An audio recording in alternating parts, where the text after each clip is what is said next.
Hi, I don't feel like writing in Substack, Short Stack, whatever it's called, or anywhere. And I don't think that there would be interest in a podcast by me. So I'm just gonna do what I know, which is YouTube, and just put my thoughts down. So today, there's Wonder. I gave him a sparkly collar just to show that sparkles aren't only for girls.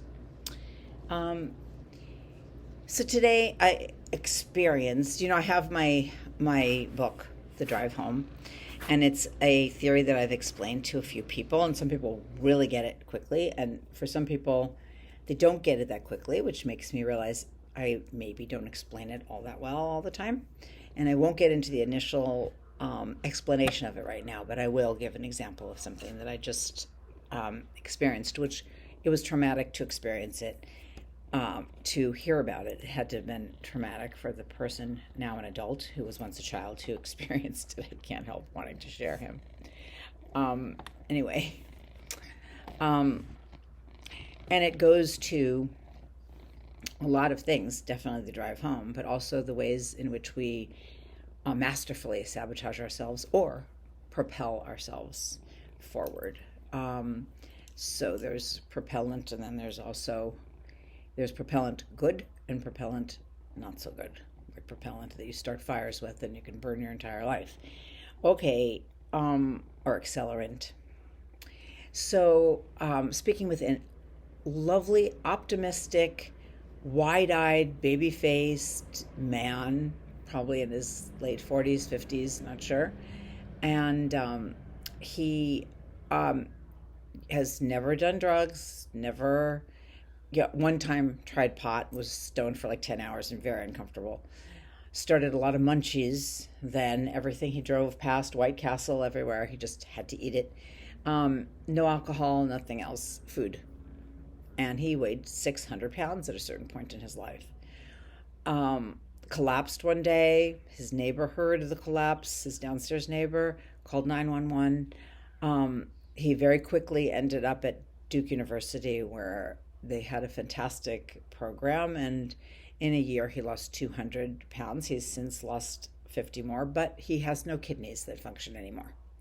He's on dialysis 4 days a week for 6 hours, starting at 5 o'clock in the morning each day, and everything's handled. He has to restrict his fluids to 32 ounces. He can't even take vitamins. I mean, everything is handled by the program. Can't drink orange juice. There's just certain things, obviously. So probably not a candidate for GLP-1, is that what they're called? Drugs.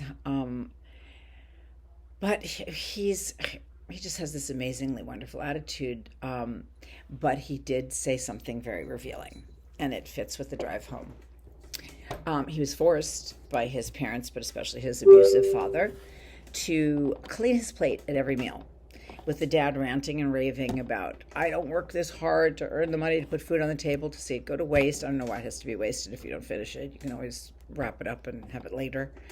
So in this trauma, he learned to eat regardless of hunger, when he was not hungry, when he was already full, and kind of turned off that whole instinct. Because if you ask him about the food that he eats now or ate his way to 600 pounds with, there was no connection to hunger. It was really him cleaning his plate for his father, who died when he was 17, without him ever nailing his dad for the abuse being wrong, because, in his words, he loved his dad too much. He used to sit and wait outside for his dad to come home. Somewhere in our brain, we often confuse love and fear, or the need to make it safe. A certain devotion. It can be a devotion to God. It can be a devotion to anybody who's placed themselves in our lives as a terrorist and hero at the same time. So here is a simple case of the drive home. He's still cleaning his plate. Still waiting to be okay. In the meantime, his dad robbed him of kidneys and probably many, many years of life through the abuse. So when I said, did you ever tell your dad that he was wrong? Um, he said, well, he wasn't wrong for the times. This comes up a lot. Two things come up a lot with abuse. Um, I turned out okay, which is never true.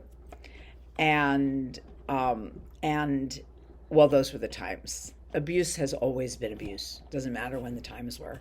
If you read Alice Miller For Your Own Good, um, you'll find that many of those people who were hanged in that gymnasium, which was perfectly well deserved at that point, but hanging, a form of hanging, was actually considered a form of discipline in the culture that were the parents of the people who then became the Nazis, including Hitler. Not condoning anything, but we need to take a serious look because this is not okay. So here's a man who he used to have to go choose the belt. His dad would, whatever. I can't even say it. But the dad died. God knows if somewhere in him he knew. I hope so. It's all we can hope about our abusers, right? But here is a prime example of how deeply our drive to return to whatever was our place of origin and the issues there in the kind of fruitless fashions in which we try to resolve them. This is how this occurs. And next time I will explain the basis of the theory and a couple of other more brief examples. But this one just broke my heart. And until that is resolved, I'm not saying he has to hate his dad. He can love his dad. But until that is resolved, Duke can put you on all the whatever, all fruit or all rice or whatever kind of diets, balanced, whatever controls when you're in hospital there that they want, and you're never going to get to it. The drive home.